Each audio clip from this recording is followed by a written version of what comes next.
കൊടുത്തതിന്റെ പേരിൽ നിങ്ങൾക്കൊരിക്കലും നാശനഷ്ടം വരൂല, നിങ്ങൾക്ക് പകരം തരും.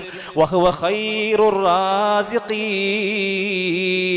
ഏറ്റവും നന്നായി റിസ്ക് തരുന്നത് അള്ളയാണ്. ഞാനിതൊക്കെ കൊടുത്താൽ എനിക്ക് റമദാൻ കഴിഞ്ഞാൽ പിന്നെ ജീവിക്കണ്ടേ? അള്ള തരും, പരിഹാരം പടച്ചറബ് തുറന്നിട്ട് തരും. എല്ലാ പ്രഭാതത്തിലും ഒരു മലക്ക് വിളിച്ച് പറയുന്നു, പ്രാർത്ഥിക്കുന്നു. മലക്കാണ് പ്രാർത്ഥിക്കുന്നത്, അല്ലാഹുമ്മ അഅതി മുൻഫിഖൻ ഖലഫാ, അല്ലാഹുവേ ചെലവഴിക്കുന്നവർക്ക് പകരം കൊടുക്കണേ അല്ലാ. ഇബ്നുൽ മൻസൂർ റഹിമഹുല്ലാഹ് പറയാണ്, മലക്കാണ് പ്രാർത്ഥിക്കുന്നത്.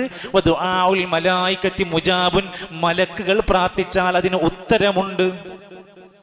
ആകയാൽ നമ്മൾ ദാനം ചെയ്യുക. എന്തൊക്കെ ദാനം ചെയ്യാം? വെറും പണം മാത്രം ചിന്തിക്കല്ലേ. വസ്ത്രമാകാം, വെള്ളമാകാം, ഈത്തപ്പഴമാകാം. കഴിയുന്ന നമ്മുടെ മേഖലക്കനുസരിച്ചുകൊണ്ട് എന്താണോ അത് ചെയ്യാൻ വേണ്ടി ശ്രമിക്കുക.